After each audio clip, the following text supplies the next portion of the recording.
Assalamualaikum warahmatullahi wabarakatuh.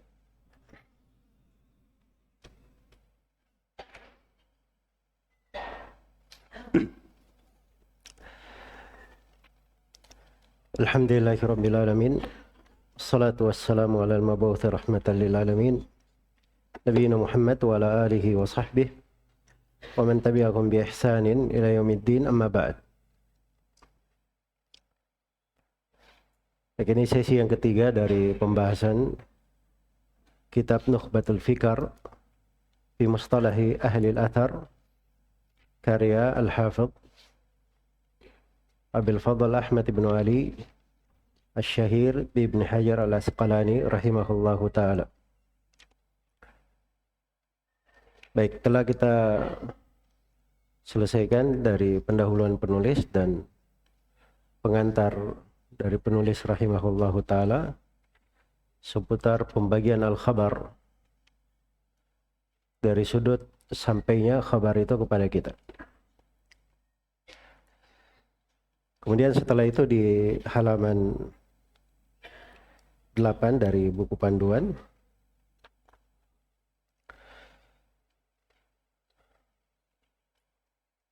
terkait dengan pembagian hadits ahad dari sisi penerimaan dan penolakan. Berkata Ibnu Hajar rahimahullahu ta'ala, wa fiha al-maqbul wal mardud litawaqqufil istidlali biha ala al-bahthi an ahwali ruwatiha dun al-awwal. Wa qad yaqa'u fiha ma yufidu al-ilma النظري ما يفيد العلم النظري بالقرائن على المختار ثم الغرابة إما أن تكون في أصل السند أو لا، فالأول الفرد المطلق والثاني الفرد النسبي ويكل إطلاق الفردية عليه. Baik, ini globalnya ada 4 pembahasan ya. Pembahasan yang pertama, pembagian hadits ahad dari sisi qabul dan rad. Dari sisi qabul dan rad. Dan ini termasuk inti pembahasan ilmu mustalahil hadits. Karena kita mempelajari ilmu mustalah supaya bisa membedakan mana hadits yang makbul, yang diterima, bisa dijadikan sandaran, dan mana hadits al-mardud, mana hadits yang ditolak karena tidak syah penyandarannya kepada Nabi Sallallahu Alaihi Wasallam. Iya. Jadi hadits ahad itu dari sudut al-qabul dan rad dia terbagi 2. Ada namanya al-hadits al-mardud, ada namanya al-hadits al-maqbul, hadits yang diterima, dan ada namanya al-hadits al-mardud, hadits yang tertolak. Iya. Dibangun di atas ini Ibnu Hajar menguraikan pembahasan-pembahasan yang akan datang. Jadi beliau akan bahas dulu hadits yang makbul itu apa, yang diterima itu apa. Hadits yang diterima dari uraian beliau nanti itu ada 4 secara tafsiri, tapi secara ijmali ada 2. Ada hadits sahih dan ada hadits apa? Hasan. Hadits sahih terbagi 2, ada sahih li dzatihi dan ada sahih li ghairihi. Kalau hadits hasan juga sama, terbagi 2, ada hasan li dzatihi dan ada hasan li ghairihi. Jadi kalau dihitung dari sudut tafsili semuanya ada berapa? Ada 4. Semuanya ada 4. Hadits makbul. Baik, hadits mardud itu jumlahnya banyak ya. Jumlahnya banyak. Tapi Ibnu Hajar sendiri itu tidak merinci terkait dengan masalah hitungan jumlah. Tapi beliau lebih memfokuskan kepada sebab tertolaknya riwayat. Itu sebenarnya lebih mendalam ya. Karena kalau masalah hitungan itu boleh saja seorang hitung-hitungan. Mau kayak bagaimana? Ala sabil al-imkan atau ala sabilil wujud kalau dihitung. Kalau sabilil imkan itu begini. Sekarang kenapa ada hadits yang mardud? Karena dia kehilangan sifatul qabul. Kan begitu. Sifat hadits yang diterima tidak ada padanya. Sifat hadits yang diterima itu semuanya ada 6. Sebagaimana kita akan rinci. Ya kalau dihitung-hitungan ala sabilil imkan, hilang nomor 1 berarti jenis yang pertama. Hilang nomor 2 jenis yang kedua. Hilang nomor 3 jenis yang ketiga.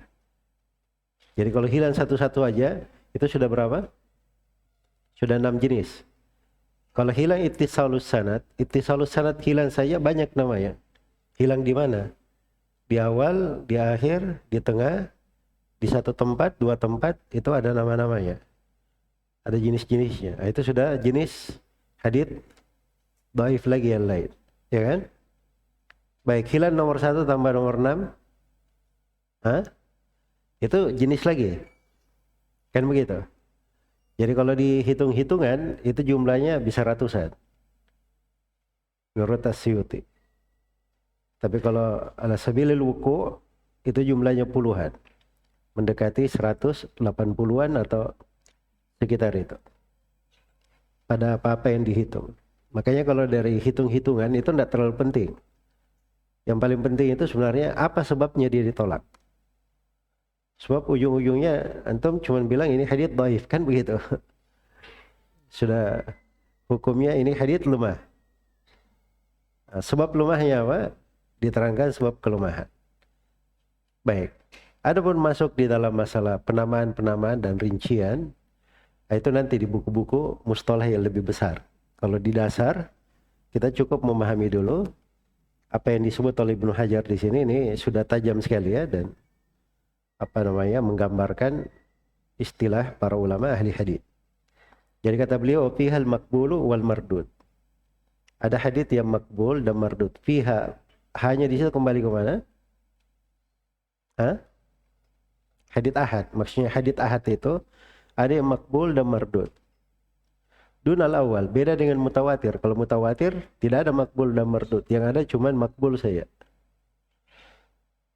Kalau mutawatir tidak terbagi 2 menjadi makbul dan mardud. Tapi kalau mutawatir dia pasti apa tadi kemarin? Pasti hadits makbul.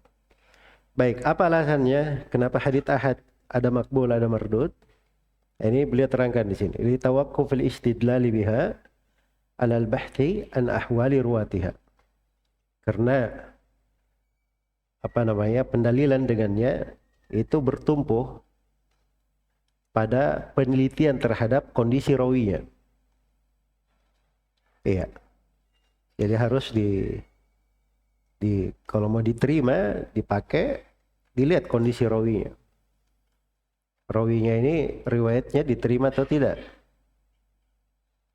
Syah atau tidak? Bahkan kadang akan datang nanti ya di pembahasan sebagian hadits mu'allal dari sudut riwayat rawinya kadang thiqah.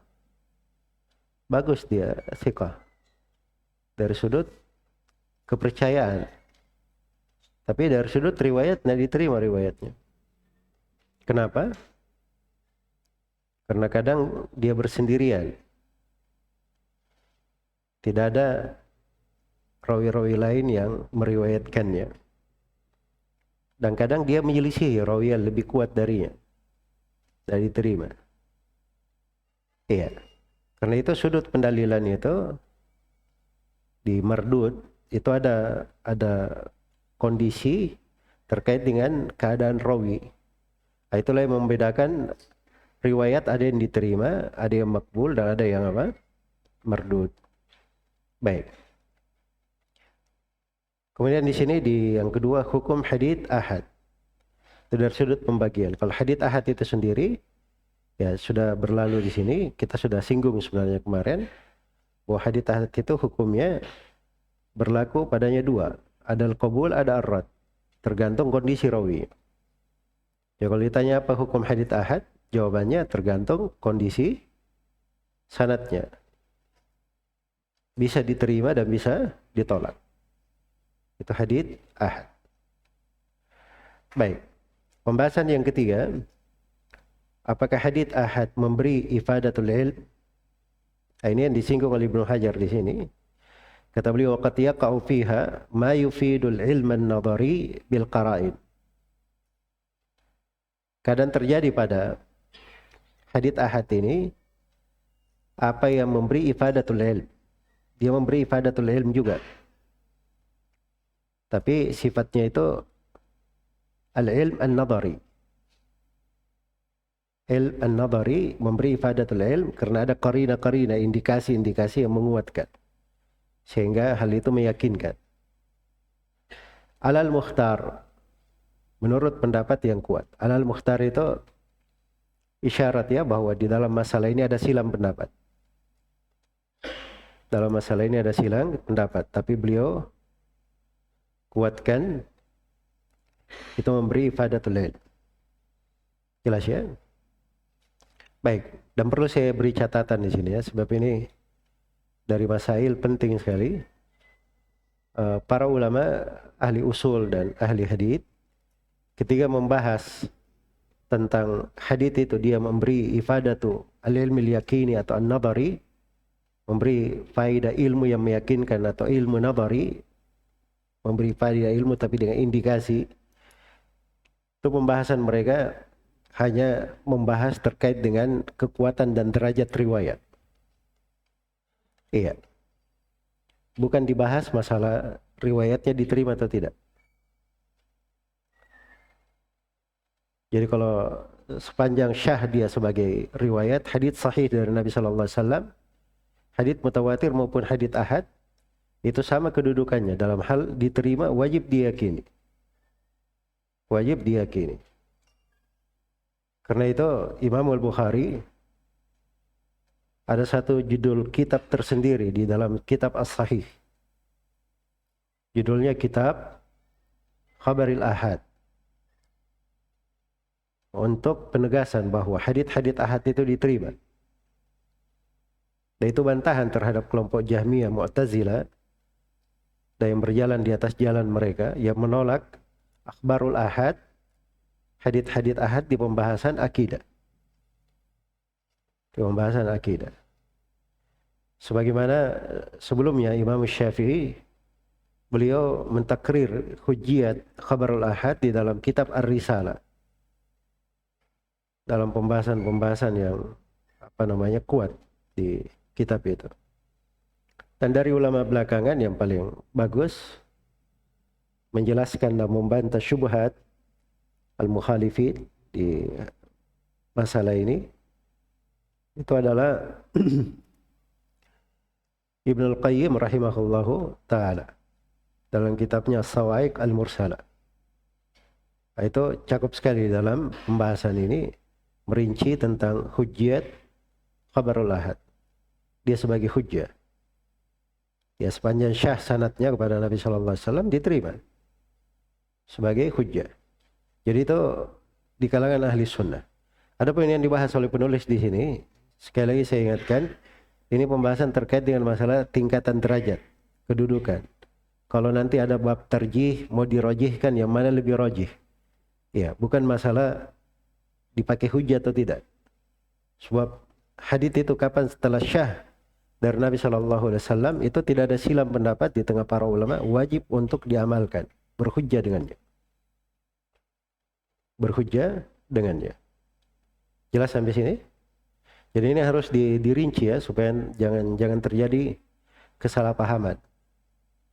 Ya, karena kesalahpahaman ini berbahaya di dalam hal ini. Saya beri contoh sederhana ya kesalahpahaman. Seperti yang ditulis oleh Abul Hasan Al-Misri Al-Ma'ribi. Dia tulis puluhan pendalilan tentang khabarul ahad itu memberi ifadah an-nadhari. Iya, dia kumpulkan semua syubhatnya ahlul bidah di situ.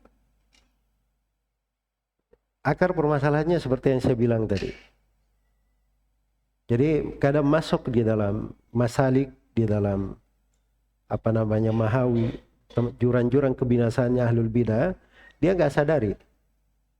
Dia nggak sadari karena dia nggak bisa membedakan antara ini dan itu. Dan itu diingatkan oleh para ulama, ya rahimahumullahu ta'ala, di masa sekarang ini. Dan ini sudah dimaklumi dari pembahasan-pembahasan yang telah berlalu di masa sebelumnya. Baik. Karena itu saya selalu ingatkan ya bahwa arah pemikiran itu selalu menjadi perhatian di dalam belajar. Sebab seorang itu kalau dia punya pemikiran menyimpang di suatu sudut, itu dia belajar mengajarkan ilmu apa saja, berpengaruh pemikirannya. Berpengaruh pemikirannya. Iya. Nah, saya beri contoh-contoh jauh yang dekat-dekat saya. Contoh-contoh yang dekat-dekat. Itu ada beberapa jemaah takfir. Jemaah takfir yang di masa sekarang ya. Seperti ada namanya Ahmad bin Umar Al-Hazimi. Ini muftinya ISIS sekarang. Orang-orang ISIS itu ngambil fatwa-fatwa dari dia. Ini orang mengajarkan nahwu saja, masuk syubhat takfiriyah. Al-udhur bil jahal lah, inilah segala macam. Ya, orang-orang yang kayak gini nih yang dibaca oleh anak-anak pengangguran. Bukunya akhirnya muncullah isu-isu udhur bil jahal segala macam. Karena dia tidak belajar dari para ulama yang benar. Jadi kenapa jangan bilang sederhana ya ketika Ibnu Sirin, para ulama yang lain mengatakan inna hadzal ilm din, ilmu ini agama, unduru amman ta'khuduna dinakum, lihat dari mana kalian ambil agama kalian. Itu jangan dianggap sederhana, sebab itu sudah kenyataan terjadi di masa ke masa. Orang jatuh di dalam jerat-jerat pemikiran yang menyimpang karena dia bergampangan di dalam hal tersebut. Ahlul bidah itu enggak ada yang dikatakan semuanya buruk 100%, tidak ada. Antum ketemu kayak macan tutul begitu man santum, enggak ada kayak gitu ahlul bidah. Ahlul bidah itu selalu yang nampak di depan cantik, bagus. Iya. Apapun lapisan ahlul bidah itu. Karena itu kata sebagian as-salaf, ahlul bidah itu kalau ketemu sama kamu, awal kali yang dia sampaikan yang bagus-bagus dulu, yang pasti diterima. Nanti lama-lama baru dia masukkan racun-racunnya.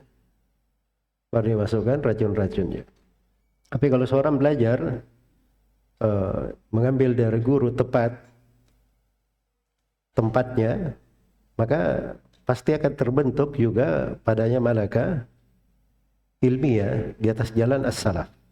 Itu maksudnya di situ. Baik. Itu kelihatan ya di pembahasan hadits. Terus saya beri juga satu ini sebagai catatan di antum yang belajar di ilmu mustalah.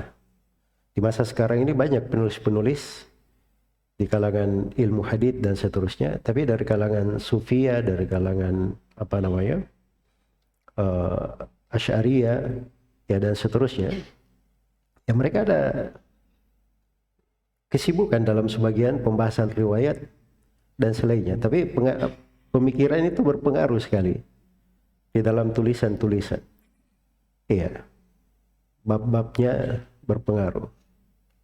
Masuk di dalam babul jarh wa ta'dil, karena arah dari pemikirannya punya pengaruh, akhirnya kurang juga bobot ilmiah yang harusnya berjalan di tengah ahli hadits di bab itu. Baik, dan ini pembahasan panjangnya, cuma saya beri isyarat-isyarat sebagai hal yang menguatkan seorang penuntut ilmu biidnillahi ta'ala. Baik, jadi di sini Ibnu Hajar membahas bahwa di hadits, kalau hadits mutawatir itu sudah berlalu ya, bahwa dia memberi ifadatul ilm al-yakini. Kalau hadits mutawatir, sesuatu yang meyakinkan. Sebab tak mungkin mereka bersepakat kumpul-kumpul berdusta, kan begitu.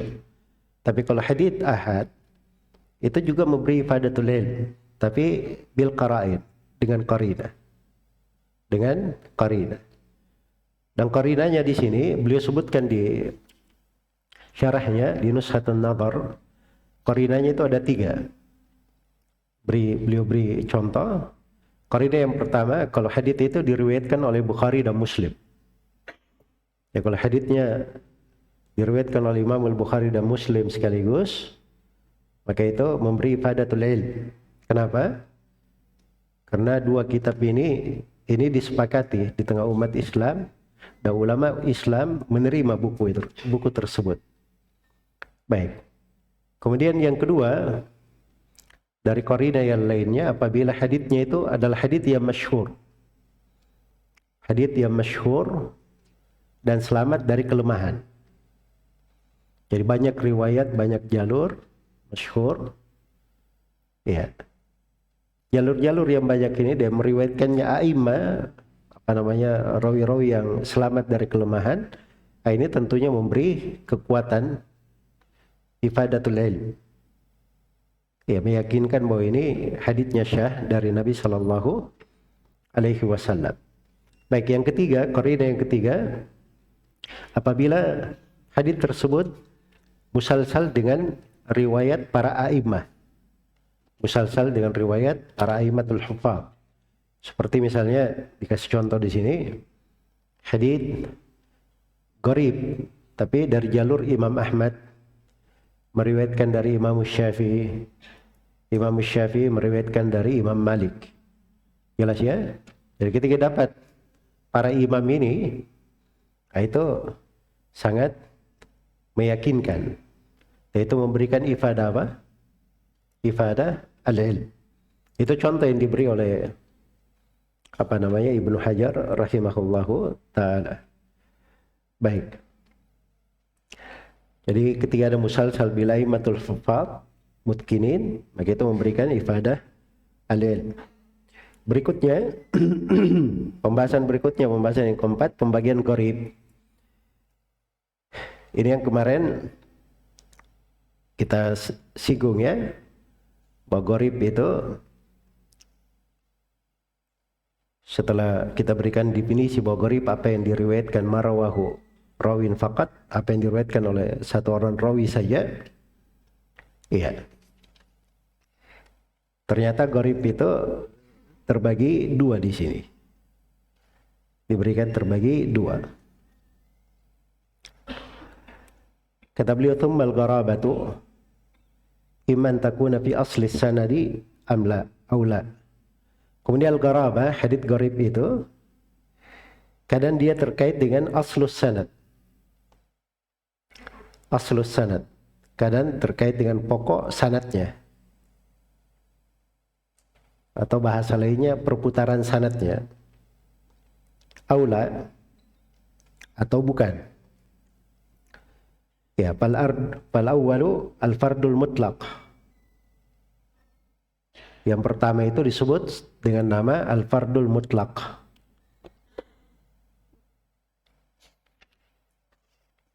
Baik. Al-fardu al-mutlaq, wathani al-fardu nisbi. Athani al-fardu an-nisbi. Wa yakillu itlaqul fardiyati alaihi. Dan jarang digunakan kata al-fard pada jenis yang kedua ini. Apa artinya ini? Sekarang kita lihat ya. Pertama beliau bagi hadits gharib atau hadits fard yang beliau bicarakan tadinya. Hadits gharib. Ketika beliau bagi, kok berubah pembagiannya menjadi al-fardu? Itu artinya apa?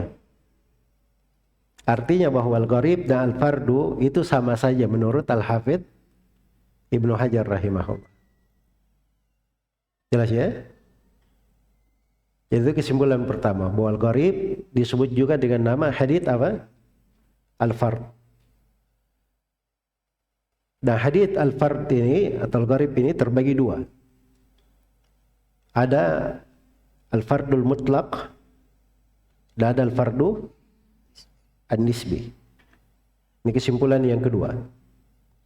Kesimpulan yang ketiga, dari sudut penggunaan bisa dibilang al-gharibul mutlaq, al-fardul mutlaq. Bisa dikatakan al-gharibu an-nisbi, al-fardu apa? An-nisbi. Tapi khusus al-fardun nisbi itu penggunaannya jarang. Biasanya kalau fardun nisbi dikatakan al-gharib. Biasanya. Nah, itu maksud Ibnu Hajar. Wa yakillu itlaqul fardiyati alaihi. Jelas sampai sini? Baik, itu 3 kesimpulan di pembahasan hadits gharib ini. Baik, al-gharib. Ya, kalau berbicara tentang hadits al-gharib, di sini beliau sudah kasih al-gharib ada 2. Ada al-fardul mutlaq. Al-fardu al-mutlaq. Al-fardul mutlaq itu dia pada asli sanadihi, pada asal sanadnya. Sanad itu, aslus sanad itu artinya perputaran sanad yang ujungnya di situ ada sahabat. Ujungnya di situ ada sahabat Rasulullah Sallallahu Alaihi Wasallam. Kemarin kita bahas hadits innamal a'malu binniyat. Kata Al-Bukhari rahimahullahu taala,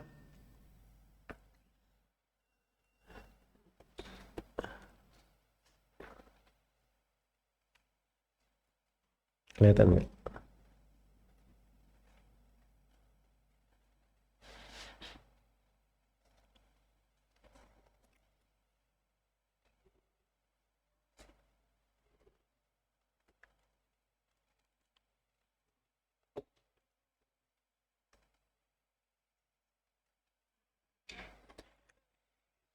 Di hadits yang pertama dari Sahih Bukhari kemarin, apa kata Al-Bukhari?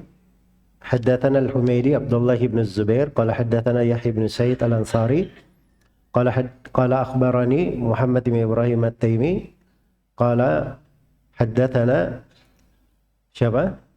Alqamah bin Waqqas al-Laythi qala sami'tu Umar bin Al-Khattab radhiyallahu ta'ala anhu qala sami'tu Rasulullah sallallahu alaihi wasallam 'alal mimbar, dan seterusnya. Nah, sekarang kita lihat sanadnya ya. Jadi kalau dari sudut apa namanya?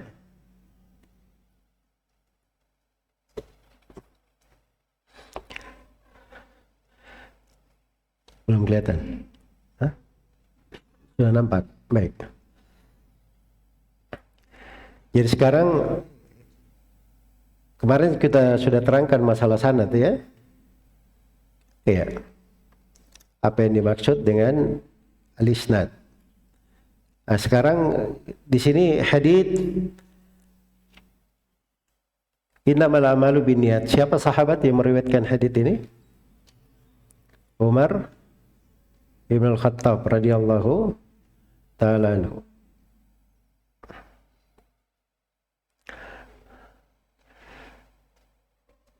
Jadi ada Umar Ibn Al-Khattab.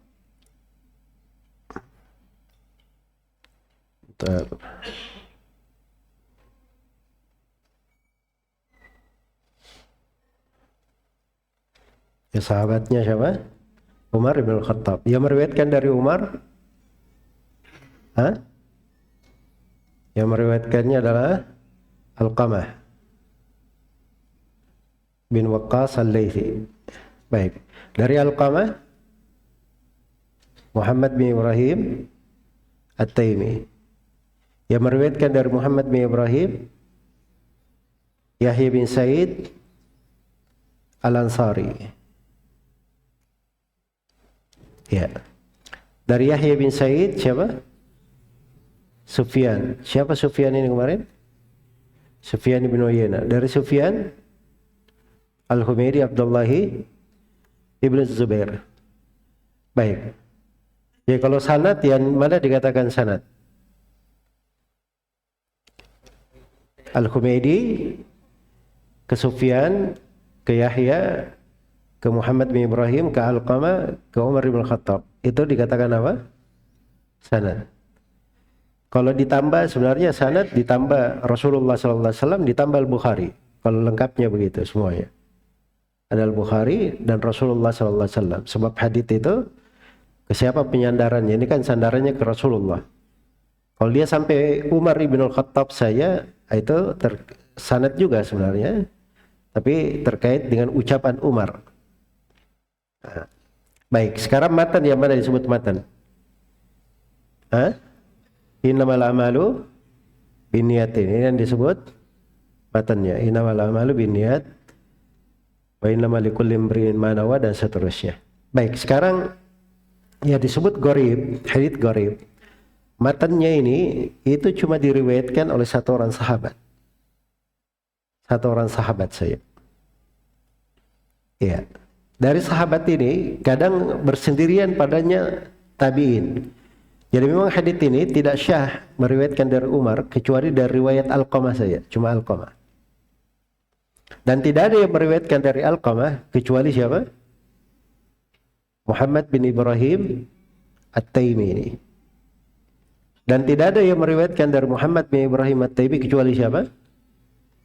Yahya bin Sa'id Al-Ansari. Dari Yahya bin Sa'id Al-Ansari, di sini banyak sekali yang meriwayatkan. Ibnu Hajar menyebutkan sekitar 300 orang yang meriwayatkan. Ya kalau dibawa populer sekali. Tapi subhanallah semuanya berputar ke satu jalur. Yahya bin Sa'id Al-Ansari dari Muhammad bin Ibrahim, dari Alqamah, dan dari siapa? Umar Ibn Khattab radhiyallahu ta'ala anhu. Akhirnya disebut dengan nama Al-Gharib apa? Al-Gharib Al-Mutlaq. Karena dia cuma di satu jalur ini saja. Kalau dia meriwayatkan dari selain Umar, misalnya sahabat yang lain, itu tidak ada yang syah. Semuanya riwayat lemah. Iya. Baik, ini contoh Al-Gharib Al-Mutlaq. Ada contoh lain ya, ini awal hadits di Sahih Al-Bukhari. Kemarin saya bacakan akhir hadits di Sahih Al-Bukhari. Coba kita buka akhir hadits di Sahih Al-Bukhari.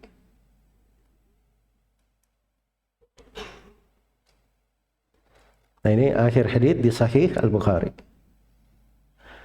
Kelihatan ya? Hah? Baik.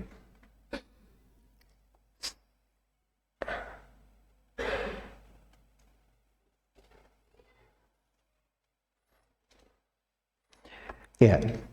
Berkata Al-Bukhari rahimahullah, haddatsani Ahmad ibn Iskab. Ini guru beliau. Qala haddatsana Muhammad ibn Fudail. Muhammad bin Fudail bin Ghazwan. An Umara ibn Al-Qa'qa. An Abi Zur'ah. Abu Zur'ah nama lengkapnya Abu Zur'ah bin Amr bin Jarir. Abu Zur'ah bin Amr bin Abdullah bin Jarir bin Abdullah Al-Bajali. Baik. Tabi'in. An Abi Hurairah radhiyallahu anhu qala an-nabiy sallallahu alaihi wasallam kalimatani habibatani lir-rahmani khafifatani 'alal lisan thaqilatani fil mizan subhanallahi wa bihamdi subhanallahi al-'azim. Baik, ini hadits tidak ada yang meriwayatkannya kecuali dari jalur Abu Hurairah radhiyallahu ta'ala anhu saja. Cuma Abu Hurairah yang meriwayatkannya. Iya. Jelas ya? Hanya Abu Hurairah. Yang meriwayatkan dari Abu Hurairah cuman Abu Zur'ah saja. Cuma Abu Zur'ah ini. Abu Zur'ah siapa tadi? Bin Amr bin Jarir. Tidak ada yang meriwayatkan dari Abu Zur'ah kecuali siapa? Kecuali Umarah ibn Al-Qa'qa. Ya, dan tidak ada yang meriwayatkan dari Umarah kecuali Al-Fudail bin Ghazwan. Al-Fudail bin Ghazwan. Dan Fudail bin Ghazwan ini hasanul hadits. Dia hasan haditsnya. Hasan riwayatnya. Baik. Ini tarifah ya. Sebagian orang belakangan ini ada yang ribut-ribut ya. Dan ini masalah mulai muncul di Mesir. Yang menolak hadits hasan li ghairihi. Karena dia pakai hujjah bahwa rawi itu kalau ringan hafalannya tidak boleh bersendirian di dalam riwayat. Harus ada orang lain yang meriwayatkan. Kalau dia bersendirian, dia ini tidak cocok bersendirian. Mana orang-orang lain? Kenapa cuma dia saja yang meriwayatkan? Jelas ya? Itu betul, cara mentaklil itu ada ya. Tapi hadits-hadits tertentu. Kalau dimutlakkan itu tidak benar. Muhammad bin Fudail bin Ghazwan ini hasanul hadits. Bersendirian. Cuma melalui jalur dia saja riwayat ini. Tapi kenapa Al-Bukhari terima? Nah, itu kan cukup sebagai bantahan di situ. Ya, jadi ilmu hadits itu seperti kemarin saya bilang ya, bahwa dia itu ilmu dimaklumi oleh kaum namanya ahli hadits. Ya. Ada sifat-sifatnya, ada cara memahaminya. Itu bukan ilmu matematika, 1 tambah 1 jadi 2. 2 tambah 2 jadi 4. Iya. Kadang mereka 1 tambah 1 bisa jadi 10 kalau ahli hadits itu. Kadang 10 tambah 10 jadi 0. Ya tergantung pada kondisi dan keadaannya di dalam riwayat. Jelas ya?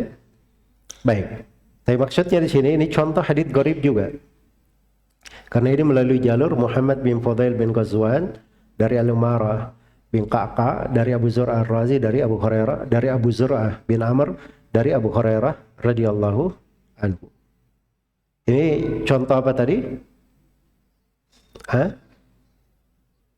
Al-fardu al-mutlaq. Al-fardu al-mutlaq. Baik, saya beri contoh al-fardu nisbi. Al-fardu nisbi itu contohnya adalah hadits Nabi sallallahu alaihi wasallam masuk ke Mekah, ya, dakhala Makkah wala ra'sihi al-mighfar.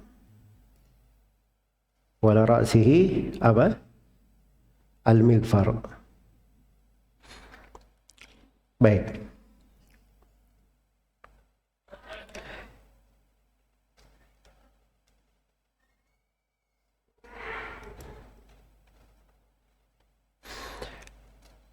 Jadi hadits ini kalau dari sudut riwayat, dia di riwayat Bukhari dan Muslim. Ya, hadits ini di riwayat Bukhari dan Muslim. Nabi sallallahu alaihi wasallam masuk ke Mekah wala ra'sihi al-mighfar. Lihat ini sanadnya. Kelihatan ya? Kelihatan di situ? Baik. Perhatikan sanadnya. Berkata Al-Bukhari, haddatsana Ismail. Siapa Ismail ini? Ismail siapa? Ismail itu di guru Al-Bukhari ini banyak Ismail. Tapi kalau beliau bilang Ismail saja, terus meriwayatkan dari Imam Malik, itu cuma satu. Ismail ibnu Abi Uwais. Ismail bin Abi Uwais. Ismail qala haddatsani Malik. Malik siapa ini? Malik, Imam Malik Imam negeri Mekah ya. Dia di sini tempatnya. Imam Malik meriwayatkan dari mana? Dari Az-Zuhri. Ibnu Syihab. Ibnu Syihab ini Az-Zuhri. Nama lengkapnya Muhammad bin Muslim bin Ubaidillah bin Abdullah ibn Syihab bin Zahra Az-Zuhri. Baik, Anas ibn Malik. Jadi antara Al-Bukhari ke Nabi sallallahu alaihi wasallam berapa orang di sini? 4 orang. Ini lebih ringkas ya. 4 orang. Ya, jadi hadits ini dari sudut riwayat ini diriwayatkan juga oleh sahabat yang lain selain daripada Anas bin Malik. Tapi yang disinggung di sini dijadikan sebagai contoh hadits gharib karena tidak ada yang meriwayatkan dari Az-Zuhri Ibnu Syihab kecuali Imam Malik saja. Cuma Imam Malik yang meriwayatkan dari siapa? Az-Zuhri. Berarti Imam Malik di sini bersendirian meriwayatkan dari siapa? Dari Ibnu Syihab Az-Zuhri. Nah, jadi riwayat Imam Malik ke Ibnu Syihab ini disebut fardu apa? Fardu nisbi. Satu diriwayat Imam Malik dari Zuhri di sanad hadits Anas bin Malik. Tapi hadits ini sendiri banyak yang meriwayatkannya, matanya banyak. Ini yang disebut dengan nama apa? Al-Fardun Nisbi. Baik, jelas sampai sini?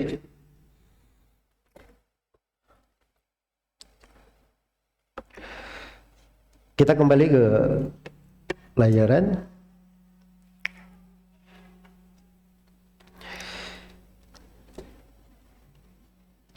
Jadi kata beliau, fal awwalul fardul mutlaq wa tsanil fardun nisbi wa yakillu itlaqul fardiyati alaihi.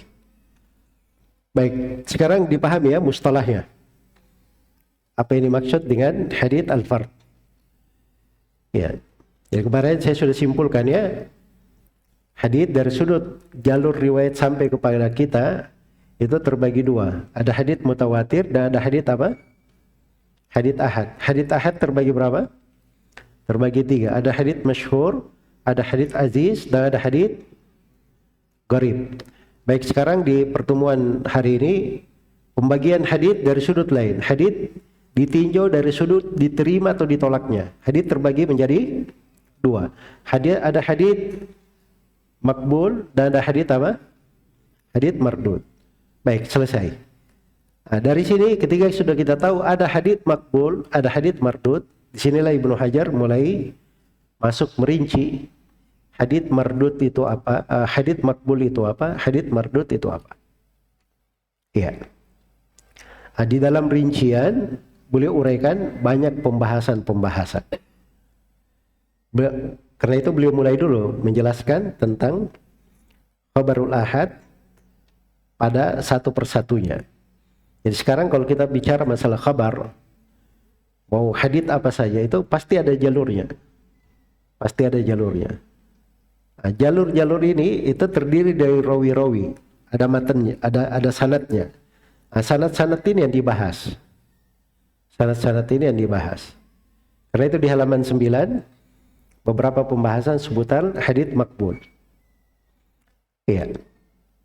Kata Ibnu Hajar rahimahullah, wa khabarul ahad binaqli adilin tamit babti muttasil as-sanad ghairu mu'allalin wala syaddin was sahihu lidati. Iya. Dari sini beliau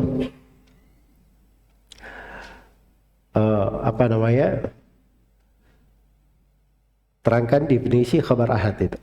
Setelah itu beliau terangkan bahwa tingkatannya berbeda-beda. Wa tatafawatu rutabuhu bitafawuti hadhil awsaf.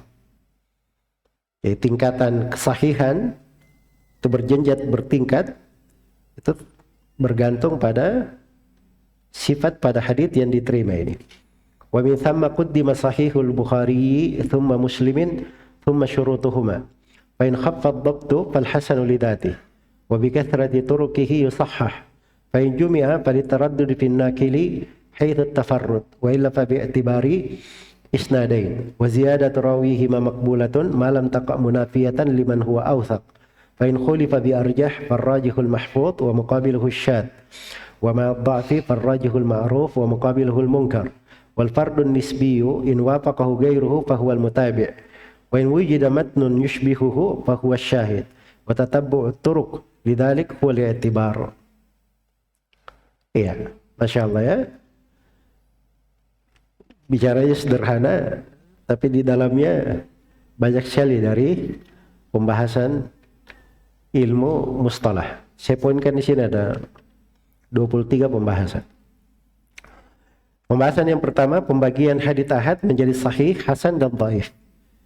So, kalau kita lihat sekarang ucapan Ibnu Hajar dari sini ke belakang, itu tampak bahwa hadits itu dari sudut diterima atau tidaknya, hadits itu terbagi tiga. Ada hadits sahih, ada hadits hasan, dan ada hadits apa? Ada hadits dhaif. Bahkan pembagian hadits menjadi tiga ini dinukil oleh At-Tirmidzi, itu yang beliau ketemukan di tengah para ulama terdahulu. Itu pula yang disebutkan oleh Ibnu Salah ketika beliau sebutkan bahwa hadits di kalangan para ulama itu terbagi tiga, menjadi sahih, hasan, dan apa? Dhaif. Iya. Hasan dan dhaif. Dan itu secara umum ya. Pembagian itu secara umum. Ya walaupun dari sudut penggunaan banyak dari para ulama terdahulu itu memakai kata hadits hasan untuk makna secara bahasa. Bukan makna secara apa? Secara istilah. Karena itu Sahih Al-Bukhari. Misalnya kita lihat kitab As-Sahih. Sahih Al-Bukhari, Al-Jami' As-Sahih. Sekarang pertanyaannya, Sahih Al-Bukhari isinya semuanya hadits sahih atau ada hadits hasannya? Hah? Tadi hadits yang terakhir di Sahih Al-Bukhari, ada di situ rawi Muhammad bin Fudail bin Ghazwan. Saya bilang tadi apa? Hasanul hadits. Berarti dia ada hadits hasan di situ. Jelas ya? Karena istilah-istilah penggunaan kata sahih di masa dahulu, hasan itu masuk di dalamnya. Jadi sahih itu mereka artikan dengan makna hadits yang diterima. Hadits yang diterima secara umum. Iya. Baik. Jadi ini pembagian hadits di kalangan para ulama menjadi sahih, hasan dan apa? Dhaif. Hasan dan dhaif. Nah, dari sini sudah terbentuk ya, kalau orang belajar mustalah itu, begitu dia baca sampai kepadanya hadits Rasulullah SAW bersabda begini, langsung dia peka itu. Ini masuk ke hadits yang mana? Hadits sahih kah, hasan kah, atau hadits yang dhaif? Ya, apalagi kalau di masa sekarang ya, Masya Allah ya. Banyak para ulama ahli hadits di alam maya itu. Ya, bawakan riwayat-riwayat. Nah, ada sebagai orang mudah sekali ya, kalau sudah dapat hadits ini diriwayatkan oleh Muslim. Orang nyangkanya Muslim bin Hajjaj, tapi maksud dia Muslim dari kaum muslimin begitu. Ya. Nah itu hati-hati ya di masa sekarang. Karena itu seorang itu ketika dia belajar ilmu hadits, dia paham riwayat, itu termasuk dia bela Rasulullah Sallallahu Alaihi Wasallam. Dia bela hadits-hadits Nabi Sallallahu Alaihi Wasallam. Ada kedudukan lebih mulia untuk seorang Muslim itu, lebih derajat dia membela Rasulullah Sallallahu Alaihi Wasallam.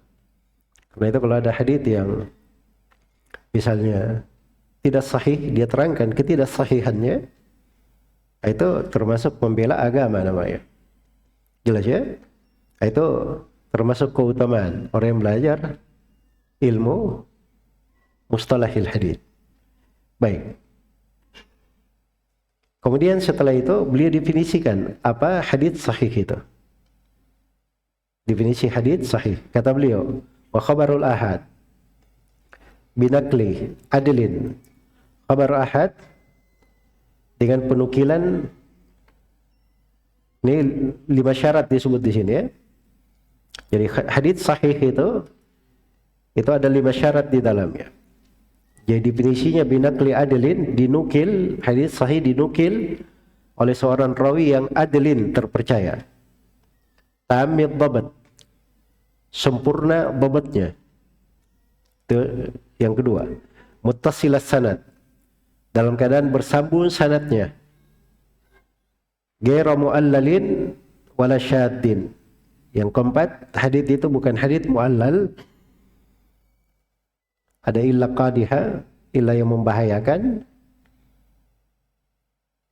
Dan wala syaddin, bukan pula hadits yang syad.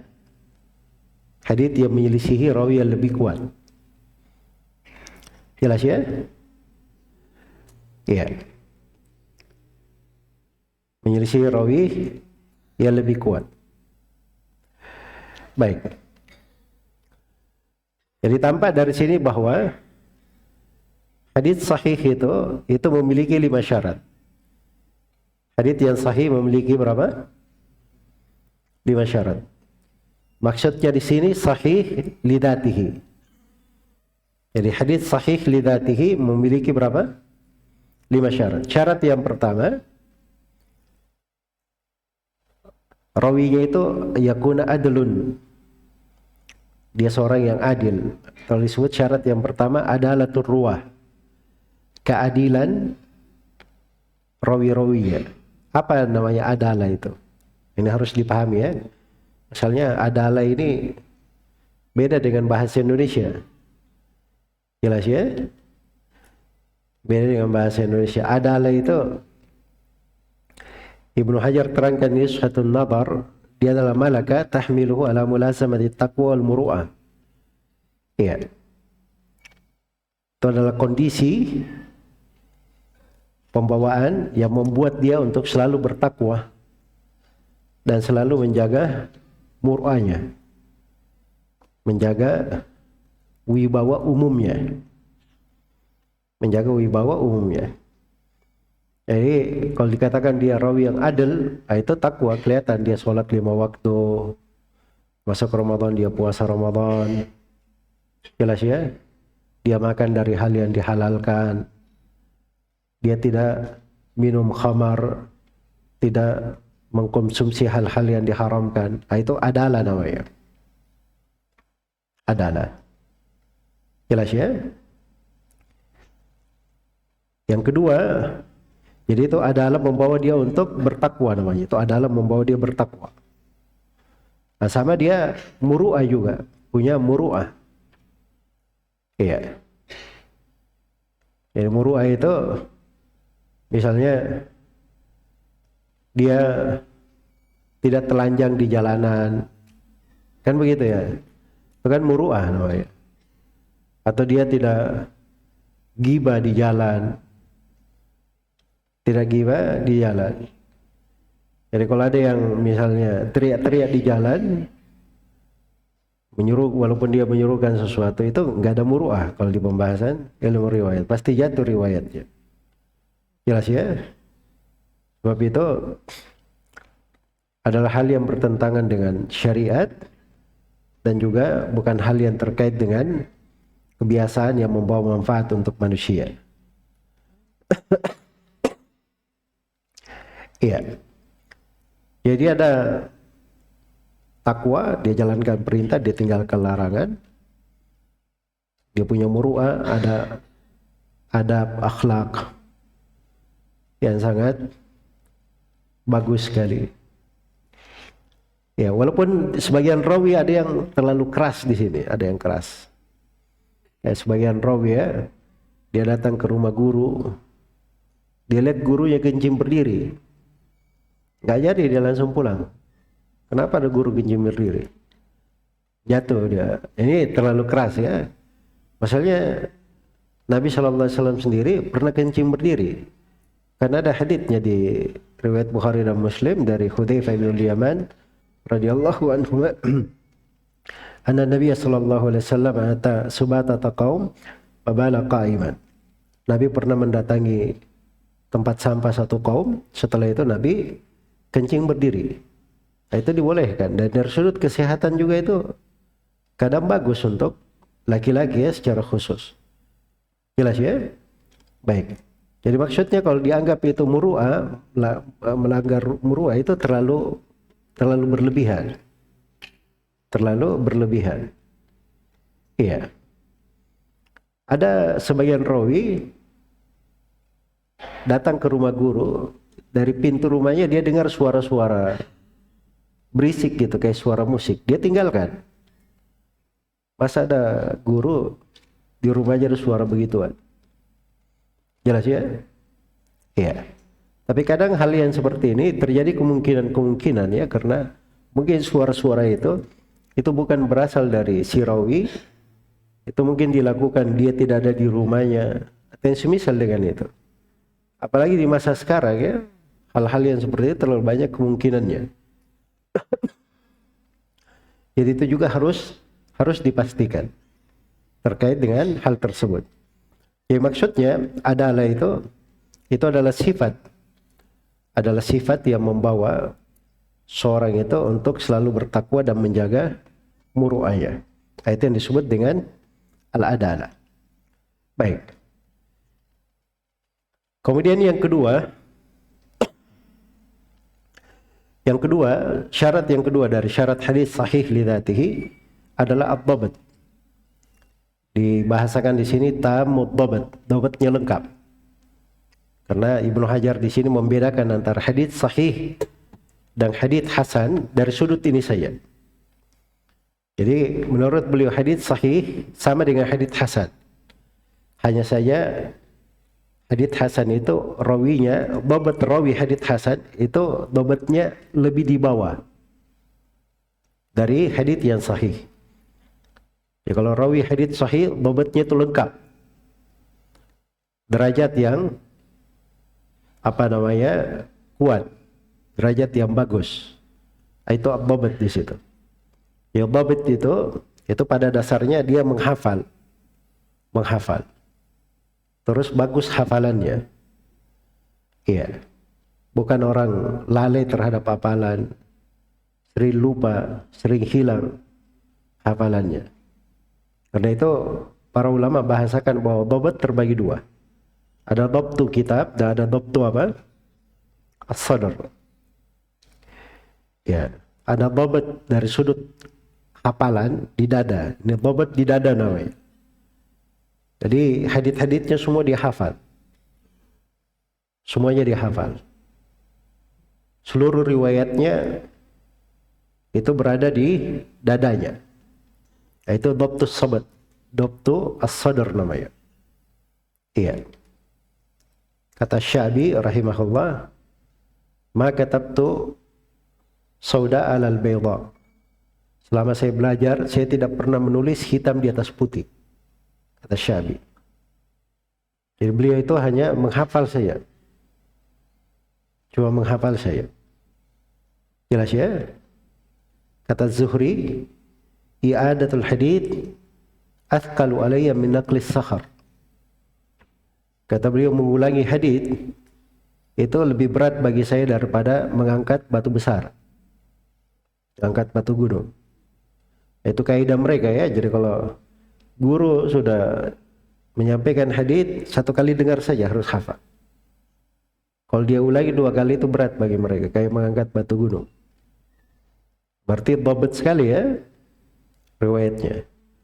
Makanya sejumlah ulama ini ada ulama yang kayak gini, itu dianggap mursalnya itu, kalau dia meriwayatkan hadits mursal itu tidak diterima. Kenapa? Karena dia terlalu bagus hafalannya. Iya. Setiap orang berbicara apa saja langsung dihafal satu kali, dia rekam orang berbicara. Nah, makanya ketika dia melakukan hadits mursal, ini karena sumber hafalannya banyak, makanya diragukan. Dia ini mengambil dari sumber yang bersambung. Makanya tidak diterima. Itu salah satu alasannya. Tapi ada sebagian ulama, dia hafalannya bagus juga, tapi sumber-sumbernya dia saring.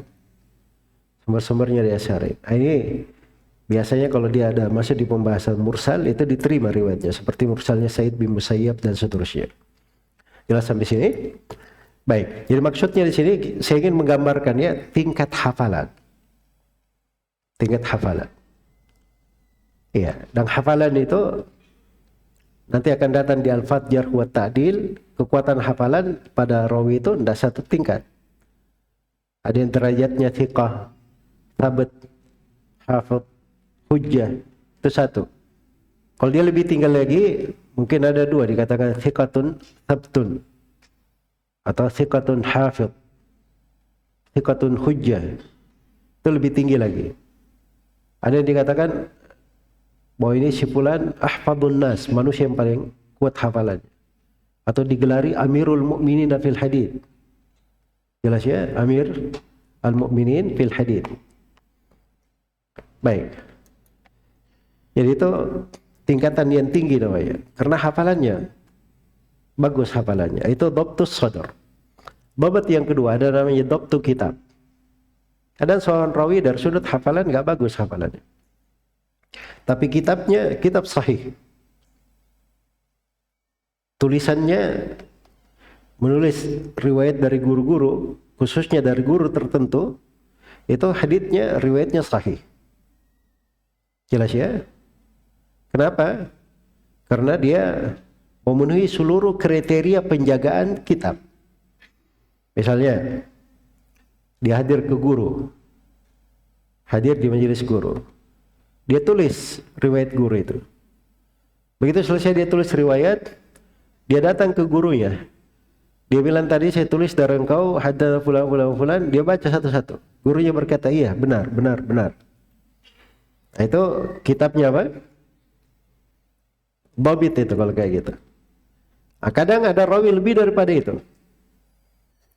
Jadi kadang dia dengar dari guru, dia tulis semua. Setelah itu dia periksa ke gurunya, setelah itu dia minta bukunya gurunya mana.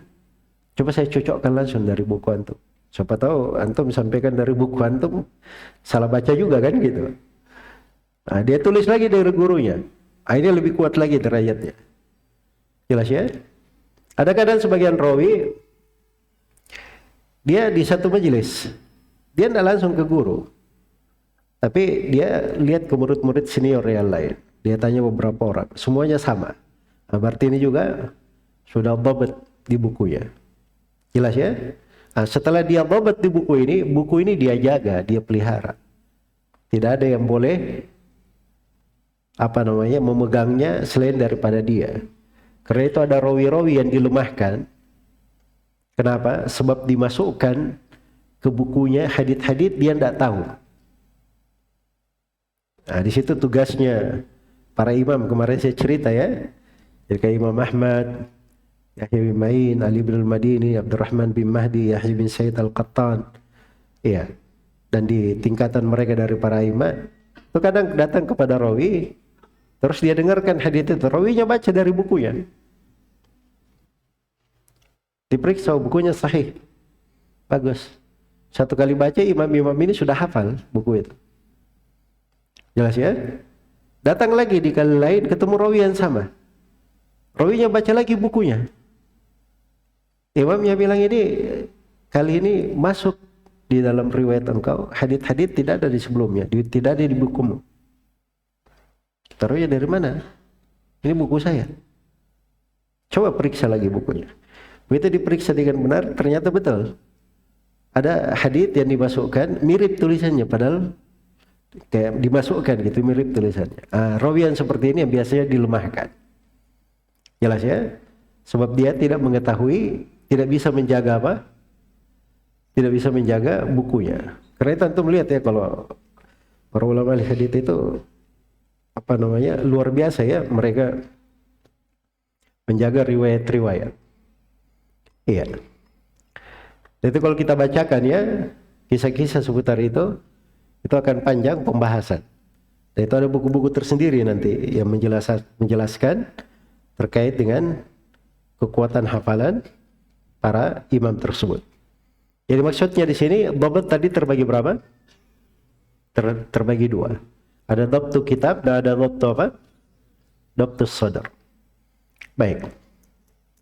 Berikutnya syarat yang ketiga, ittisalus sanad. Bersambung sanadnya. Jadi bersambung sanad itu maksudnya setiap rawi itu dipastikan mengambil dari gurunya. Mengambil dari gurunya. Ya, dengan cara yang mu'tabar, dengan cara yang diakui. Apakah dia mendengar langsung, atau dia menulis, atau dia membaca ke gurunya dan seterusnya dengan cara yang mu'tabar. Nah, cara mu'tabarnya ini kayak gimana akan datang nanti penjelasannya. Jelas ya? Harus bersambung sanad. Iya. Bersambung sanadnya. Baik, kalau kita tadi lihat dari hadits pertama di Sahih Al-Bukhari itu. Al-Bukhari berkata haddatsana Al-Humaidi Abdullah ibn Zubair, pakai kata haddatsana. Al-Humaidi menceritakan kepada kami. Jadi ini beliau langsung dengar dari gurunya. Al-Humaidi berkata haddatsana Yahya ibn Sa'id al-Ansari. Pakai haddatsana juga. Pakai haddatsana. Jelas ya? Yahya bin Sa'id berkata akhbarani Muhammad bin Ibrahim At-Taimi. Akhbarani mengabarkan, bersambung juga, dia dengar dari gurunya. Walaupun kadang kata akhbarani itu murid baca ke guru, tapi itu bersambung namanya, tahammulnya. Muhammad bin Ibrahim berkata haddatsana atau sami'tu, siapa tadi? Alqamah bin Waqqas Al-Laythi. Ya, dia mendengar, ini lebih terang lagi kata dia mendengar langsung. Alqamah berkata sami'tu Umar ibn Khattab. Umar bin Khattab radhiyallahu anhu berkata sami'tu Rasulullah sallallahu alaihi wasallam alal mimbar. Saya dengar Rasulullah di atas mimbar. Jadi ini dari sudut ini sudah terpastikan. Ya, jelas ya, karena si rawi langsung berkata saya dengar dari guru. Nah, cara mengukur bersambungnya sanad itu ada cara lain. Dengan lihat masa hidupnya dia. Jadi lihat di masa hidupnya. Dia lahir tahun berapa, wafat tahun berapa. Gurunya lahir tahun berapa, wafat tahun berapa. Nah, dilihat dari jarak keduanya, mungkinkah berjumpa, bertemu? Jelas ya? Nah, itu bisa dipastikan. Nah, nanti dilihat, makanya kenapa kita baca buku-buku biografi rawi, karena di biografi rawi itu diterangkan. Misalnya Imam Ahmad bin Muhammad bin Hanbal Asy-Syaibani dan seterusnya nisbat beliau ya. Disebutkan beliau lahir di sini tahun sekian. Guru-guru beliau mengambil dari fulan, disebut nama gurunya semua. Ya kan? Kadang disebut beliau melakukan rihlah ke Yaman tahun sekian, beliau ke Mekah tahun sekian, beliau ke sini, kadang disebut ininya di biografinya. Itu ada bisa dilacak. Jelas ya? Bisa dilacak. Ya kalau rawi itu semasa, tapi misalnya hidupnya jauh, ya satu di ujung timur, satu di ujung barat, ini ketemunya di mana? Itu dikasih tanda tanya itu. Dikasih tanda tanya. Itu dihitung lagi. Cara mengukur bersambungnya. Itu ada ilmunya di situ. Nah, disitulah yang membedakan antara kekuatan syaratnya Al-Bukhari dan Imam Muslim nanti. Nah, Al-Bukhari lebih hebat syaratnya di situ, lebih bersambung dan lebih kuat. Iya. Ini dari sudut kebersambungan sanad. Nah, kemudian yang ketiga dari cara mengecek sanad itu bersambung, itu adalah tasrih dari salah seorang imam dari A'immatul Jarh wa Ta'dil. Ada yang berkata si fulan mendengar dari si fulan. Dia tegaskan si fulan mendengar dari si fulan. Nah, jadi kalau ada pernyataannya seperti itu, begitu juga diterima. Atau dari rawi-rawi yang semasa dengannya, dari rawi yang thiqah. Misalnya, itu si fulan teman saya. Dia betul dengar dari fulan dan fulan. Nah, jadi tahu temannya ini mendengar dari sini dan dari situ. Itu juga pernyataan penting di dalam bersambungnya riwayat. Jelas ya? Tapi kita ini ada ukuran lainnya. Kalau mau mengukur sanad-sanad bersambung itu juga biasanya yang dilihat pada riwayat-riwayat Bukhari dan apa? Bukhari dan Muslim. Sebab khususnya Al-Bukhari ya, karena kebanyakan di riwayat Al-Bukhari dan Muslim ini sudah bersambung, sudah dipastikan kebersambungan sanad. Baik. Jadi ini tentang bersambungnya sanad. Nah, kalau sanadnya tidak bersambung, itulah masuk ke dalam hadits-hadits yang lemah, nanti akan diterangkan sebab kelemahan. Berikutnya, syarat yang keberapa sekarang? Yang keempat. Syarat yang keempat adalah ghairu mu'allal. Tidak ada, bukan hadits mu'allal. Ya, bukan hadits al-mu'allal. Apa itu al-mu'allal? Al-mu'allal itu adalah hadits uttuli'a alaihi, uttuli'a ala sababin khafi ghamidin yabdahu fi sihhatil hadits ma'anna adh-dhahir as-salamatu minha. Itu hadits mu'allal. Jadi hadits mu'allal adalah hadits yang diketahui di dalamnya ada sebab tersembunyi yang mencela keabsahan hadits. Mencela keabsahan hadits. Padahal zahirnya kelihatannya haditsnya bagus. Zahirnya selamat. Iya. Tapi ternyata ada ilahnya. Ternyata ada ilahnya. Baik. Nah, itu salah satunya adalah hadits yang banyak diberi contoh ya, tentang hadits kafaratul majlis dari riwayat Abu Hurairah radhiyallahu taala anhu. Iya. Jadi Imam Muslim itu datang kepada Imamul Bukhari. Dia sampaikan hadits itu. Dia katakan ini hadits yang sangat indah sekali kepada gurunya Al-Bukhari. Kata Al-Bukhari, ya betul seperti yang kamu katakan. Tapi di dalam hadits ini ada kelemahan. Al-Bukhari terangkan kelemahannya. Jelas ya? Maka kalau Imam Muslim dicium kening guru ya, dan seterusnya dari kisah itu ya. Kisahnya populer, ma'ruf. Ya, dan itu cara ya. Jadi Imam Muslim melihat zahirnya apa? Sahih. Ternyata Al-Bukhari melihat ada cacat di dalamnya, tidak kelihatan bagi Imam Muslim. Jelas sampai sini? Ya perlu saya terangkan ya bahwa hadits kafaratul majlis itu hadits sahih. Iya. Ini juga masalah belakangan ini, sebagian yang baru belajar, dia baca satu hadits, dianggap semua hadits jadi lemah. Itu keliru ya. Hadits kafaratul majlis itu syahdar selain hadits Abu Hurairah, ada dalam hadits Aisyah, ada pula dalam hadits yang lain. Iya. Dan disahihkan oleh para ulama di masa sekarang, Syekh Al-Albani, Syekh Muqbil, Syekh bin Baz, dari para ulama ahli hadits menguatkan hadits tersebut. Iya. Baik. Dan ini perlu saya ya, jadi kantum kalau hadits kalau misalnya ada yang aneh-aneh gitu, aneh-aneh bicara dalam hadits, yang aneh-aneh itu nggak usah diperhatikan. Karena ada orang-orang yang kadang baru belajar. Wajar kalau aneh-aneh begitu. Ya, cara memahami riwayat juga nggak paham dia cara memahami riwayat. Misalnya Al-Bukhari tadi mencacatkan itu, kalau saya cerita rinci, itu belum cocok sekarang. Kita di permulaan pelajaran ini. Masih agak berat pembahasannya. Saya hanya terangkan global. Bahwa ada seperti itu para ulama. Ya, tapi antum harus paham ya, bahwa tidak semua orang yang berbicara ini hadits lemah, tidak kuat dan seterusnya diterima ucapannya. Harus dilihat ya sudut ilmiahnya di dalam hal tersebut.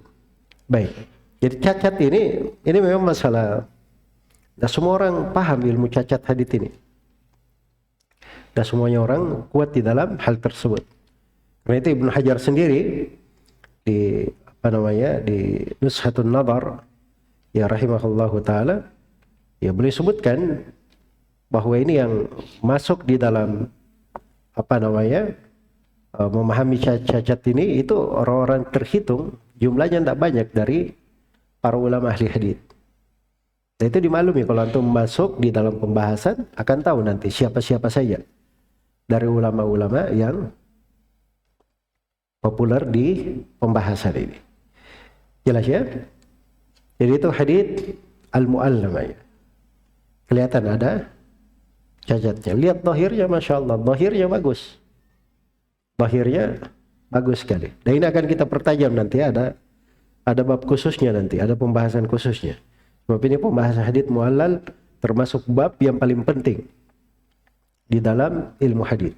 Ya, kalau dia tidak tahu tentang illah tersembunyi yang mencacatkan hadits, itu artinya dia belum merasakan ilmu hadits itu kayak bagaimana.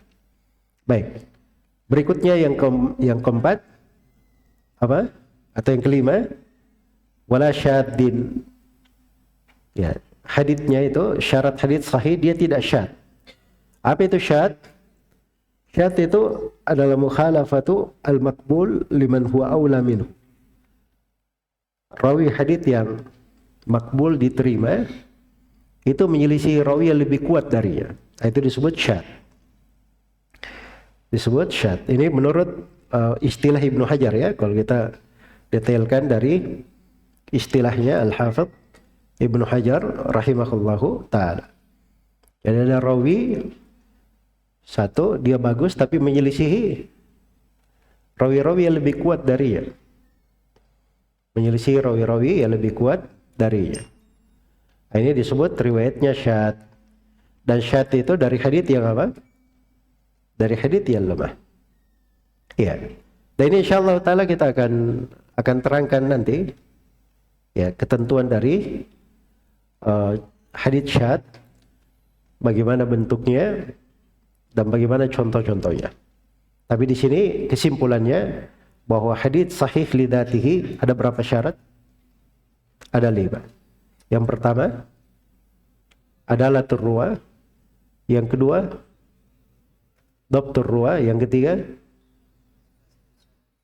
ittisalus sanad, yang keempat adamul mu'allal, yang kelima adamul syudud. Itu 5. Dari 5 syarat ini kalau dibagi diklasifikasikan bisa dibagi menjadi dua. Iya, ada namanya syurutun ijabiyah. Dan ada namanya syurutun ada dikatakan syurutun thubutiyah. Dan namanya syurutun salbiyah. Jadi ada 3 itu syarat harus ada di dalam hadits. Apa itu yang harus ada? Dokter ruwa, adalatul ruwa, dokter ruwa dan apa? Ittisalus sanad harus ada. Dan ada 2 syarat harus manfiyah, harus hilang. Ya, harus hilang. 2 syarat yang harus hilang apa? Tidak boleh syad dan tidak boleh mu'allal. Tidak boleh mu'allal. Nah, kalau terpenuhi 5 syarat, maka itulah yang disebut dengan hadits yang sahih. Dan yang disebut dengan hadits yang sahih.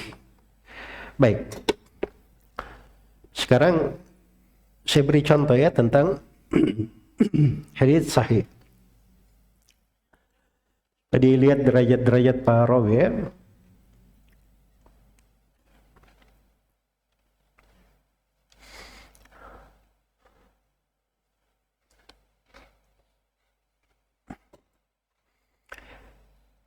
Baik, kita ambil satu riwayat dari Sahih Al-Bukhari.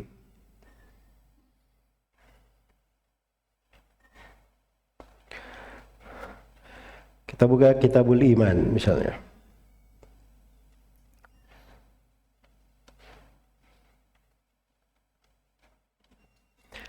Baik.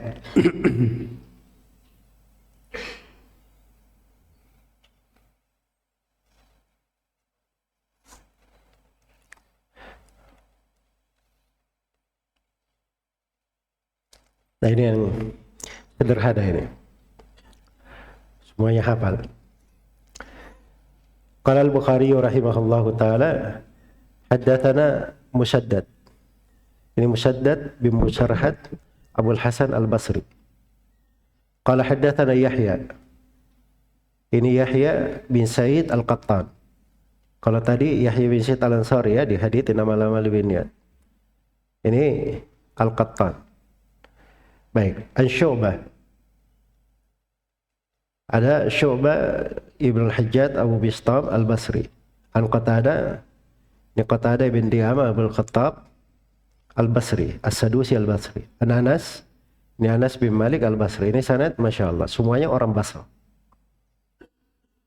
Antum kalau sanadnya semuanya orang Basra, kan lebih ini kan, lebih bersambung itu lebih dekat. Sebab satu kota.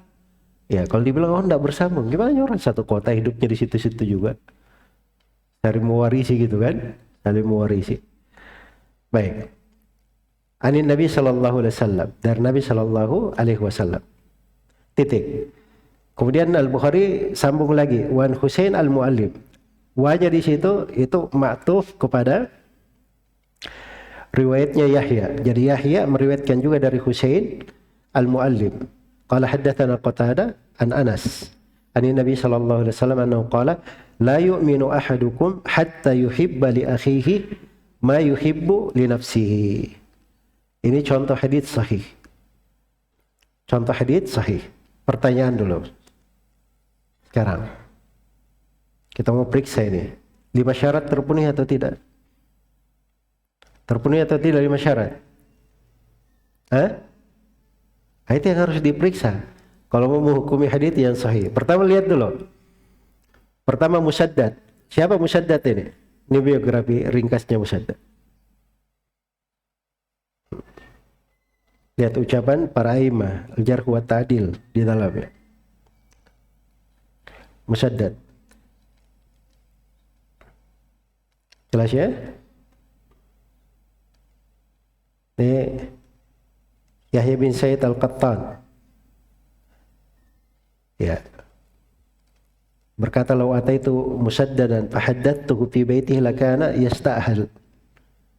Kalau saya datangi Musaddad, ini gurunya ini yang berkata, Yahya bin Sa'id. Kalau saya datangi Musaddad di rumahnya, terus saya beri hadits ke dia, enggak usah datang dia ke saya yang ke rumahnya. Maka dia itu pantas, layak untuk itu.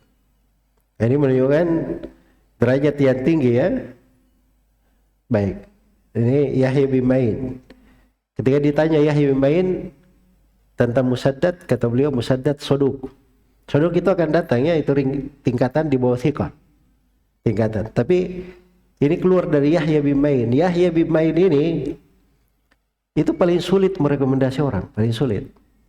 Ya kalau orangnya bagus, biasanya dia kasih soduk gitu kalau bagus gitu.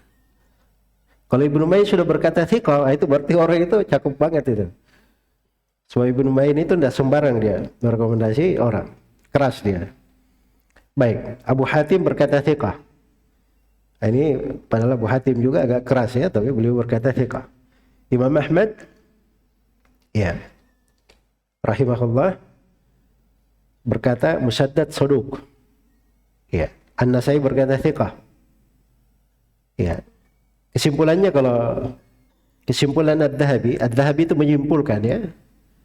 Ya kalau kita nukil dari Ad-Dhahabi menyimpulkan. Ad-Dhahabi berkata Al-Hafidh. Ibnu Hajar berkata thiqatun hafidh. Itu kesimpulannya Ibnu Hajar. Ibnu Hajar menyimpulkan dari ucapan para ulama. Thiqatun hafidh. Sekarang pertanyaannya, mana adalah turwa, dhabtur ruwa di sini? Dari mana antum tahu Musaddad adalah? Kata thiqah itu kalau diucapkan oleh para ulama, dia thiqah berarti dia jamin dua hal. Rawi itu punya adalah dan punya dhabt. Itu kata thiqah. Jelas ya? Ya kalau sudah disebut thiqah berarti dia punya adalah dan punya apa? Punya dhabt. Selesai Musaddad. Berikutnya Yahya. Yahya bin Sa'id bin Farrukh Al-Qattan Al-Hafidh Abu Sa'id At-Tamimi Al-Basri. Ini ringkasannya menurut Ibnu Hajar thiqatun mutqin. Ya kalau ini nggak perlu dibahas lagi ya, Yahya bin Sa'id ini. Sebab Yahya bin Sa'id ini lebih tinggi derajatnya dari Musaddad. Ya, beliau imam dari A'immatul Jarh wa Ta'dil. Yahya bin Sa'id ini imam min A'immatul Jarh wa Ta'dil. Baik. Ini ma'ruf. Berikutnya dari Syu'bah. Ini Syu'bah ibn Hajjaj. Ini juga dari A'immah, Qatadah, Anas. Ini semuanya nggak usah diterangkan ya. Syekh Al-Mu'allim dan seterusnya. Ini semuanya thiqah. Berarti terkumpul adalah dan apa? Ad-dhabt. Sekarang ittisalus sanad. Dari mana tahu sanadnya bersambung? Al-Bukhari bilang haddatsana. Sambung kan? Musaddad bilang haddatsana bersambung. Yahya bilang kata an. An ini mengandung kemungkinan. Iya. Tapi sudah dipastikan bahwa Yahya ini mendengar dari Syu'bah. Itu dipastikan. Karena dia murid, salah seorang murid seniornya. Dipastikan. Syu'bah dari Qatadah itu pasti dengar. Karena Qatadah itu murid seniornya ada 3. Di tingkatan pertama. Nah Qatadah ini dari rawi yang riwayatnya banyak sekali. Biasanya kalau rawi itu riwayatnya banyak, itu muridnya itu diklasifikasikan lagi tingkatan-tingkatannya. Seperti Qatadah ini, seperti Az-Zuhri yang sudah berlalu tadi. Ya, seperti Imam Malik. Itu rawi-rawi yang terkenal, tersohor, biasanya murid-muridnya bertingkat-tingkat. Nah, ini di tingkatan pertama, kalau Syu'bah itu Qatadah, muridnya yang paling senior itu ada 3, tingkatan pertama. Syu'bah ibn Hajjaj, kemudian yang kedua Sa'id bin Abi Aruba, kemudian yang ketiga adalah siapa?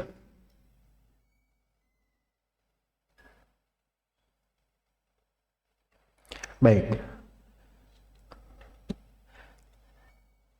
kok bisa lupa? Syu'bah bin Hajjaj, Abu Bistam al-Basri, kemudian Sa'id bin Abi Aruba, kemudian satu lagi. Coba kita lihat ya dari.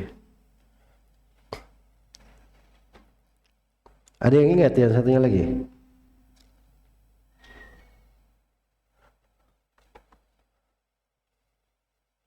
Baik.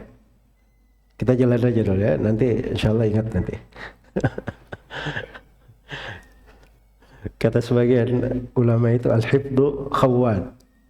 Hafalan itu pengkhianat dia. Jadi pas diperlukan, tidak muncul ya. Tidak diperlukan pas sholat muncul. Subhanallah. Baik. Eh, jadi ini Qatadah, beliau ini mudallis ya Qatadah. Thiqah terpercaya, tapi ada tadlis. Hanya saja kalau Syu'bah sudah meriwayatkan dari Qatadah, itu tadlisnya itu aman. Karena Syu'bah itu ketat dalam riwayat ya. Kalau dia tanya ke guru ya, mudallis gitu, dia bilang gini, benar kamu dengar dari gurumu. Dia tanya satu-satu. Nah, makanya dia itu ketat. Jelas ya, Qatadah. Qatadah itu jelas mendengar dari Anas bin Malik. Ya, bahkan beliau ini dari sigar tabi'in, beliau meriwayatkan dari sahabat Anas bin Malik radhiyallahu taala anhu. Jadi kalau dari sudut ittisalus sanad, sanad ini apa? Sudah bersambung. Selesai syarat keberapa? Ketiga. Syarat yang keempat, syudud. Nah, di sini yang susah ini. Syarat ada ilah atau tidak? Nggak bisa dengan melihat riwayat ini saja. Ya, kita harus lihat riwayat-riwayat yang lainnya. Jelas ya? Nah, maka di sini ada di bawah itu, antum lihat itu. Aduh.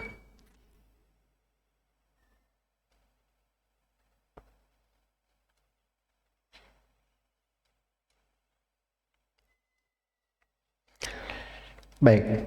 Itu ada mutabaat di bawah, lihat.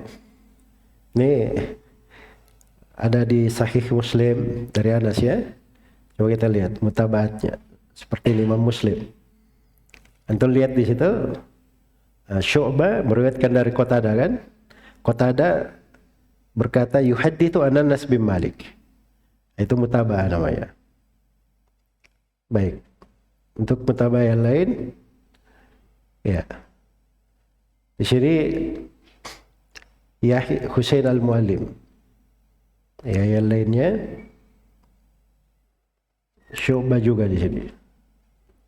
Di riwayat At-Tirmidzi. Yang lainnya ini juga dari Qatadah. Jadi ini kalau dikumpul begitu cara nyarinya, dilihat di riwayat-riwayat yang lain. Baik kalau syawahid itu berasal dari sahabat yang lain. Hadits sama tapi dari sahabat yang lain. Kalau di sini dari Abu Hurairah. Kalau tadi Anas bin Malik ya. Ini dari Abu Hurairah. Iya. Baik, ini aplikasi ya. Aplikasi ini memudahkan. Ya dulu kita tidak ada yang pakai kayak ginian. Dan hasilnya lebih detail dari ini. Ya, hasilnya lebih detail dari ini. Ya kalau pakai ini cuman digunakan untuk apa namanya? Kalau istilahnya orang-orang sekarang itu cuma cek ombak saja. Ya, cuma tahu aja secara ringkas. Kalau aslinya itu bukan begini cara nyarinya. Ada caranya, ada metodenya, lebih detail daripada ini. Lebih detail daripada ini. Makanya dulu awal-awal kali muncul Maktabah Syamila apa segala macam itu. Ya. Sebagian ulama kita kalau kita buka dari situ ketawa-ketawa aja, lihat.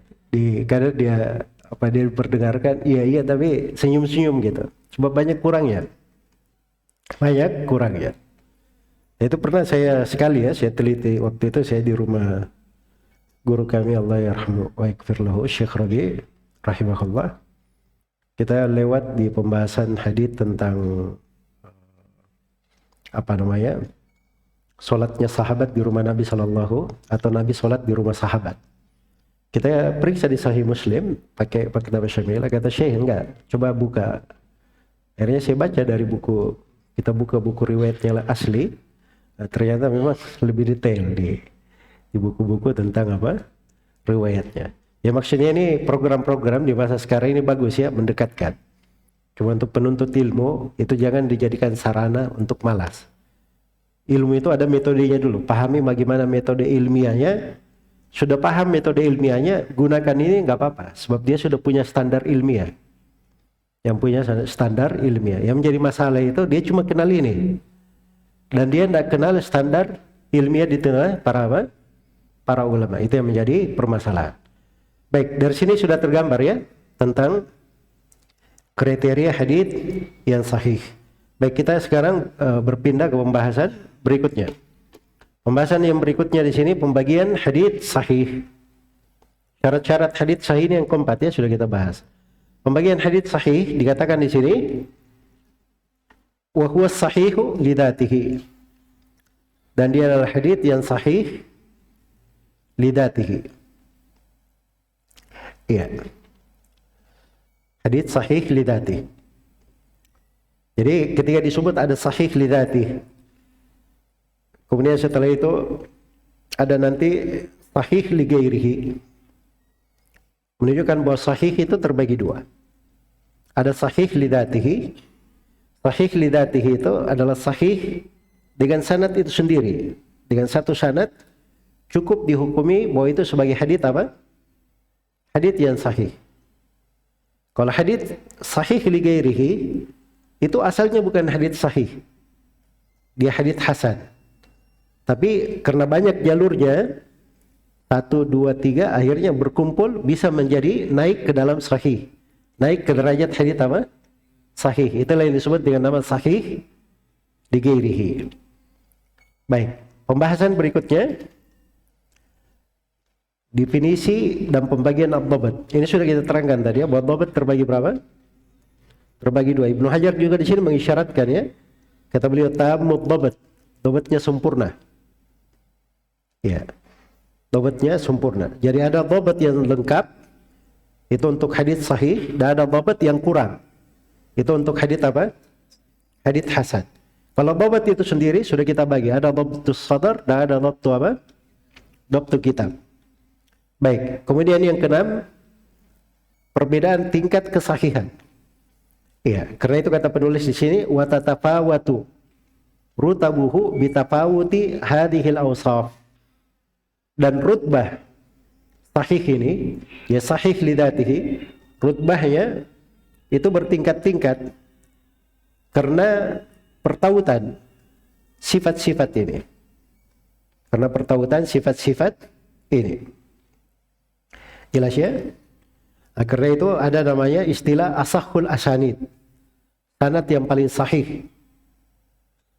Sanad yang paling sahih. Itu dilihat karena tingkatan rawinya. Jadi ada ibarat-ibarat dipakai untuk asahul asanid. Misalnya Malik dari Nafi dari Ibnu Umar. Jelas ya? Imam Malik tidak ada yang kenal beliau. Ya, Nafi maula Ibnu Umar itu dari imam yang tersohor, sangat terkenal. Iya. Dari Ibnu Umar, sahabat yang mulia. Jadi ini sanad sangat sahih sekali. Karena sanadnya adalah imam, para a'immah di dalamnya. Baik. Itu derajatnya lebih tinggi. Derajatnya lebih tinggi daripada derajat yang kita sebut tadi dari riwayat Qatadah, dari riwayat Syu'bah dari Qatadah dari Anas bin Malik radhiyallahu taala anhu. Baik. Jadi dari sudut tafawud itu pasti berbeda nanti akan tingkatan kesahihan sahih li dzatihi. Semakin rawinya itu sifatnya dalam adalannya semakin tinggi, dhabatnya semakin tinggi, sanadnya semakin bersambung, itu pasti tingkat kesahihannya lebih tinggi. Tingkat kesahihannya lebih tinggi. Baik. Kata beliau wa min thamma quddima sahihul Bukhari. Baik. Di sini ada pembahasan yang ketujuh ya. Awalan penulis dalam kumpulan hadits semata.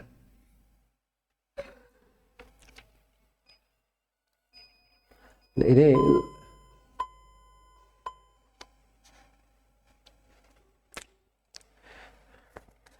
baik, ini yang ketujuh ini tidak masuk di ini ya, salah tulis di situ ya. Baik. Yang berikutnya seputar Sahih Al-Bukhari. Jadi sekarang beliau ini masuk di dalam